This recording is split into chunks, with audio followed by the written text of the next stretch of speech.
فيديو اليوم هو طريقة عمل 170 لتر بريل بجودة عالية جدا، جودة محترمة، بأقل نسبة ملح، بأقل نسبة تايلوز. حاجة كده هتبهر بيها زبائن محلك. طبعا زي ما انتم شايفين شفافية عالية جدا جدا، زي ما انتم شايفين يا جماعة، بسم الله ما شاء الله. والزوة كمان عالية جدا جدا جدا، حاجة هينبسط منها أي حد هيستخدمها، وحاجة فيها سر من أسرار المهنة.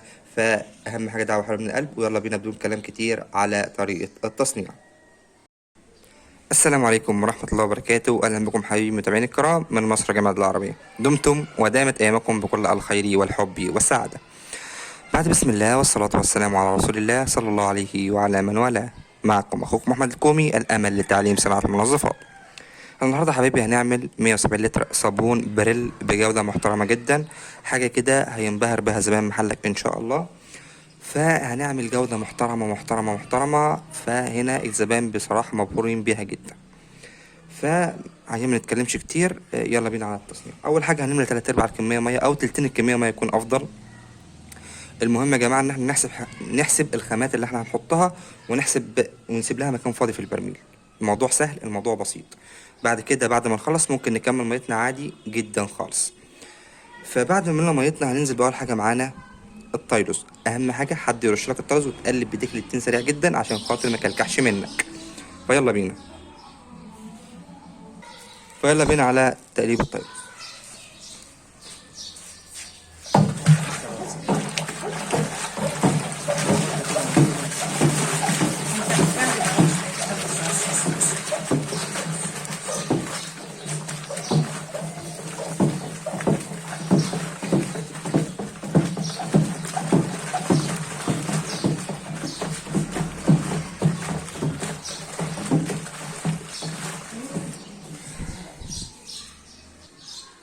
وبعد كده حبايبي ما نزلنا بالتايلوز وحد كبهولنا وقلبنا سريع عشان خاطر ما يكلكعش مننا، هننزل وراه مباشرة بالصودا بتاعتنا.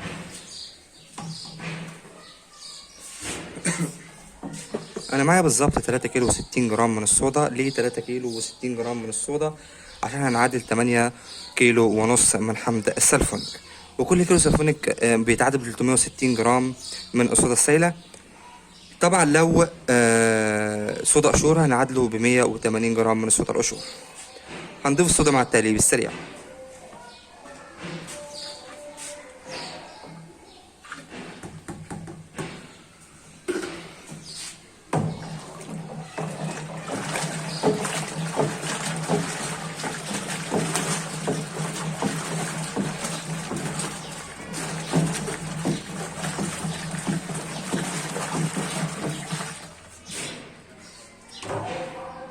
ومهم جدا يا جماعة ان احنا نشطف مكان الصودا، ناخدها كلها بنسبة 100%.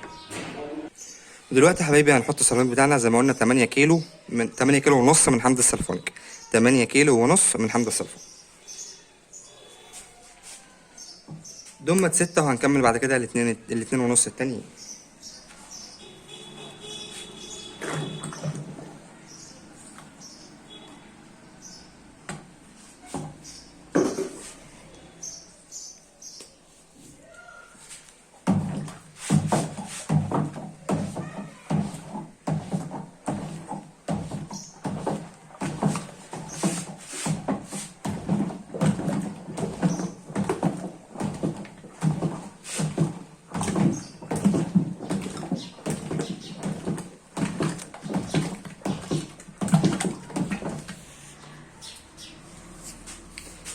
اهم حاجه التقليب الجاد يا جماعه عشان خاطر ما يرصفش مننا وما يدوبش بسهوله، فلازم التقليب السريع اثناء وضع السلفونيك.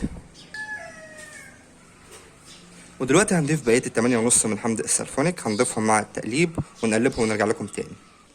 واهم شيء ان احنا ننضف الجردل كويس من السلفونيك، ناخد الكميه كلها عشان برضو ما يبوظش التعادل معنا. مثلا نشطف الجردل او ناخد بكرتونه بالوضع ده، بالمنظر ده حبايبي. ننضف كده الجردل، نحط كل اللي في الجردل في البرميل ونقلبه كويس جدا. الموضوع سهل، الموضوع بسيط، وبنشرح لكم كل حاجه بدون اي تعقدات. ودلوقتي نيجي لاهم نقطه، ان احنا نظبط البي اتش على 7 عشان خاطر يكون امن على البشره. طبعا اهم حاجه ناخد بعيد عن الرغوه، نقلب تقليبه بسيطه وناخد بعيد عن الرغوه.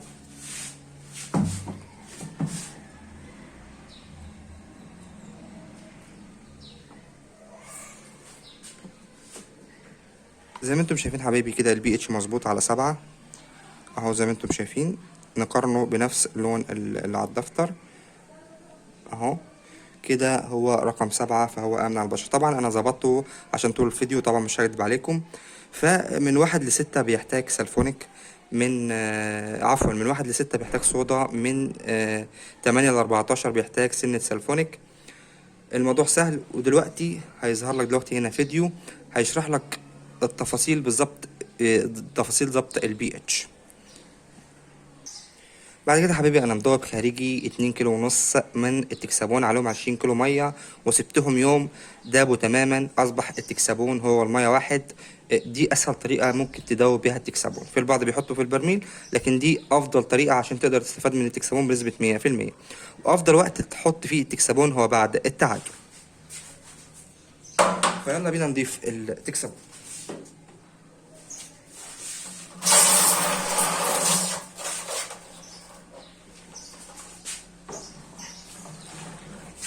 زي ما انتم شايفين التكسبون دايب تماما، مفيش اي بواقي تكسبون لسه ما دابتش.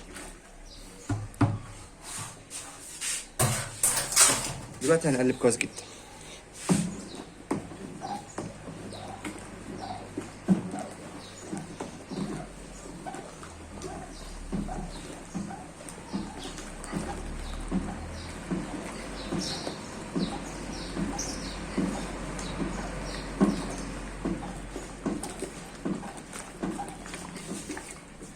وبعد تكسبون هننزل مباشرة ب 750 جرام من البيبي فور. يا جماعة البيبي فور من الحاجات الجميلة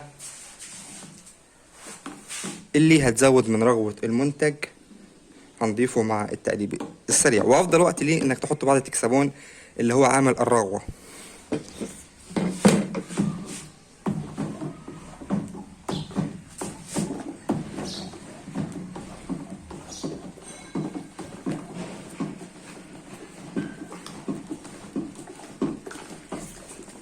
وبعد ما قلبنا البيبي فور، نيجي دلوقتي يا حبايبي للملح. المنتج بتاعنا هيبقى لحد 2 كيلو ونص من الملح، 2 كيلو ونص.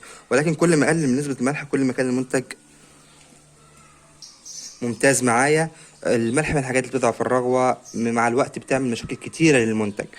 فأنا المفروض أحط معاك لحد 2 كيلو ونص، لأ أنا هبدأ بكيلو واحد فقط، وهشوف الزوجة بتاعتي إذا كان عايز هحط له معسل خلاص. الملح لازم يكون دايب تماما خارجي يا جماعة. لو رصب ملح في الجردل وما دبش، أصب المية اللي دايب فيها الملح وأسيب الملح اللي ما دبش أدوبه تاني، عشان ما يكتلش معايا ويعمل كتل في المنتج ويكون شكله مش مقبول. هضيف الملح مع التقليب السريع.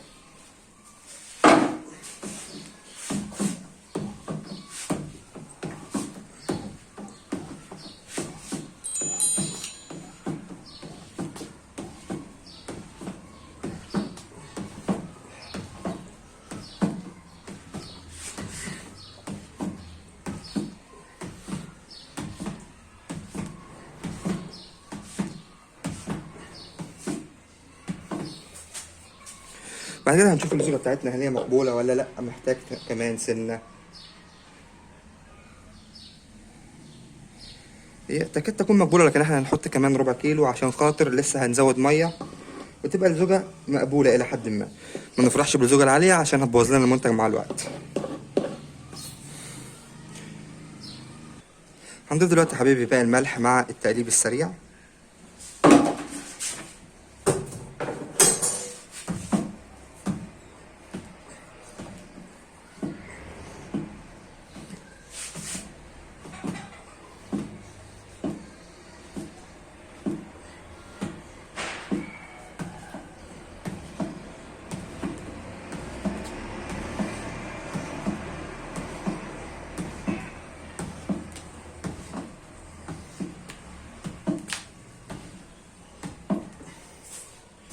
كده خلاص المنتج بتاعنا.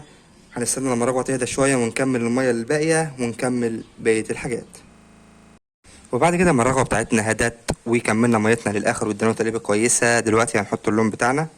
طبعا معايا 15 جرام من اللون الأصفر، عليهم 40 جرام من الأزرق عشان يديني لون بريل بالظبط. طبعا هنضيفهم مع التقليب الجيد.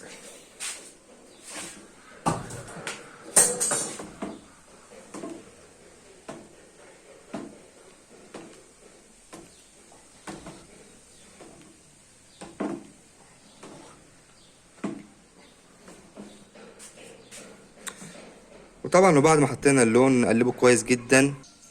وبعد يا حبايبي ما قلبنا اللون بتاعنا مفضلش كده غير المادة الحافظة. دلوقتي هنحط 300 جرام من الفورمالين ونقلبه كويس جدا.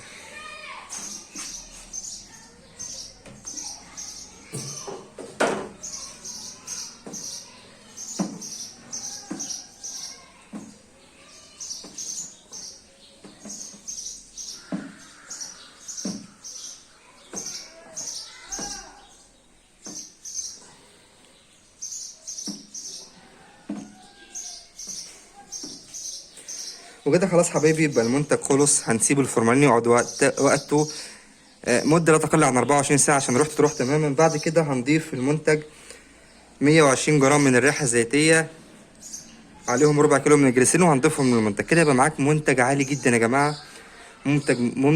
منتج روعة جدا. أي حد هيستخدمه والله بفضل الله يعني هيعمل شغل جامد جدا لمحلك، هيجيب زباين كتير لمحلك بسبب إن حاجة محترمة جدا. طبعا لو عجبكم الفيديو، طبعا دي اسرار ما بتطلعش، يعني في ناس ياما هتمنع الاسرار دي انها هتطلع. والله المنتج ده بالذات منتج روعة جدا، والمفروض انه بتاع شركات. ف لو عجبك الفيديو في الاخر، اهم حاجه دعوه حلوه من القلب، اللي احنا بنعمل ده كله عشان دعواتكم. واعجب بالفيديو واعمل اشتراك بالقناه حتى تصلك كل ما هو جديد من اخوك احمد الكومي. وطبعا رمضان خلاص فاضل له ايام قليله، فكل عام وانتم بخير، وعاد الله علينا بالخير والسعاده. يلا السلام عليكم، متنساش من صلاح دعاكم.